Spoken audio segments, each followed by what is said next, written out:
আমি যেখানে দাঁড়িয়ে আছি এটি একটি গুদারাঘাট।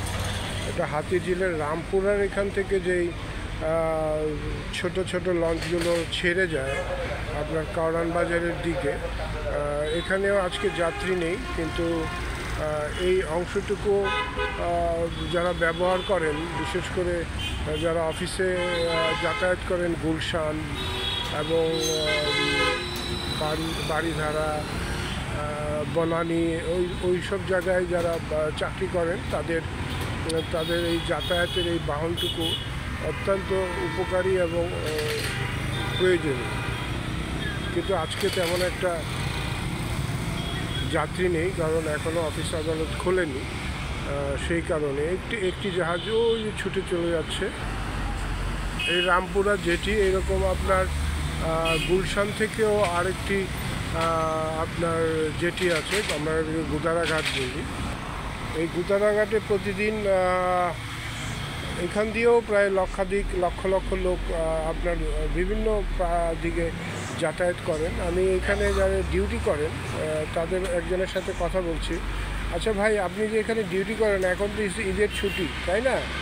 ঈদের ছুটি, লোকজন নেই, যেহেতু অফিস আদালত বন্ধ, আপনার এখানে মানুষ তো অনেক উপকার পায়। এই গুদারাঘাটটা, এটা কি আরও সম্প্রসারণ বা আরও গুদারাঘাট কয়টা আছে এর মধ্যে মনে করেন? একটা আমি ভিডিও কথা শিখি আপনার কিসে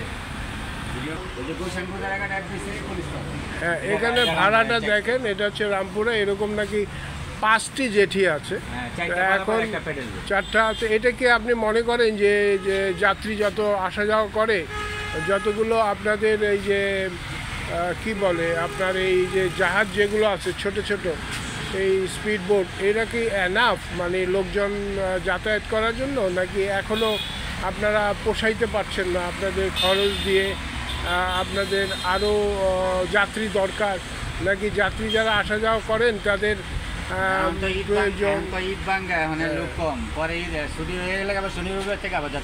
আচ্ছা, যাত্রী হবে তো। যাত্রীরা কি বলে যে আমাদের আরও কিছু জেটি আর কি বিভিন্ন জায়গায়, যেমন ওই ব্রিজের ওই পারে যাওয়ার জন্য তো আপনাদের কোনো জেটি নেই, তাই না? মানে গুলশানের দিকে, গুলশান 2 পর্যন্ত তো আপনার এই বিল আছে, খাল আছে, তো সেই দিকে কোনো জেটি আছে? উনি বলছেন, যিনি এখানে দায়িত্বে আছেন, টিকিটম্যান, উনি বলছেন যে সরকার যদি ওখানে জেটি করে তাহলে মানুষের সুবিধা আরও বাড়বে।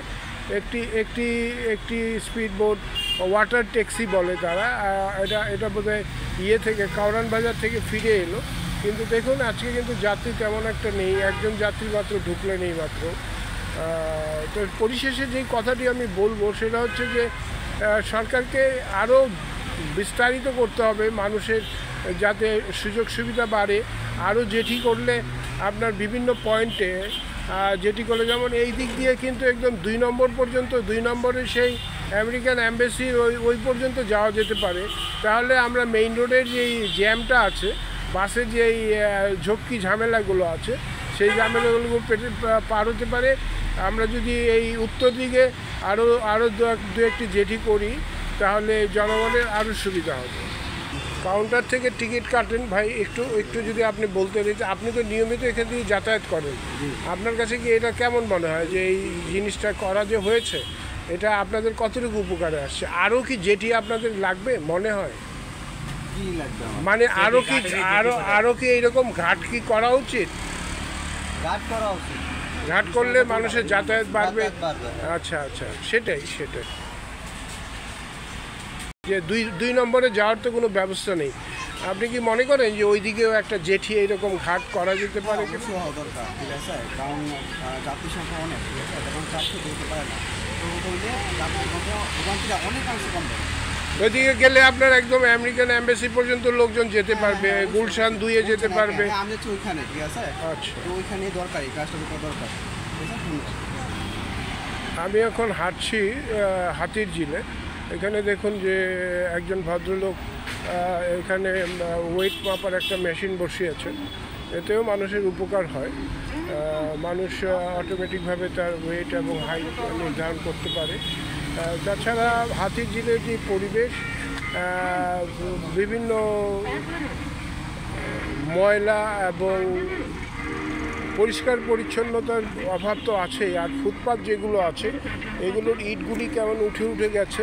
সেই ইটগুলিতে যারা পথচারী এবং যারা সকালবেলা ব্যায়াম করতে আসেন তাদের জন্য একটা রিস্ক হয়ে যায়, মানে হোঁচট খেয়ে বা উষ্ঠা খেয়ে পড়ে যাওয়ার মতো অবস্থা হয়। আমার আজকে এরকম হয়েছিল। তো সেই দিকে যারা ইঞ্জিনিয়ারিং ডিপার্টমেন্ট আছেন তাদের দৃষ্টি আকর্ষণ করছি, যাতে আপনারা এই বিষয়ে বিশেষ করে হাতিরঝিলকে আরও সুন্দর এবং গ্রিনারি করার জন্য অনুরোধ করছে মানুষজন এখানে যারা হাঁটতে আসেন। এবং কিন্তু এখন আজকে সকালবেলা আমি যেটা দেখছি এখানে লোক সংখ্যা খুবই কম, কিন্তু হাতিরঝিলের পানিগুলো কেমন স্বচ্ছ, আগের চেয়ে অনেক স্বচ্ছ হয়েছে, কিন্তু আরও স্বচ্ছ করতে হবে এবং মানুষের সুবিধা এবং দৃষ্টিনন্দনের জন্য কর্তৃপক্ষ আরও সচেতন হবেন এবং মানুষকে আরও সুবিধা দিবেন এই কামনা করছি।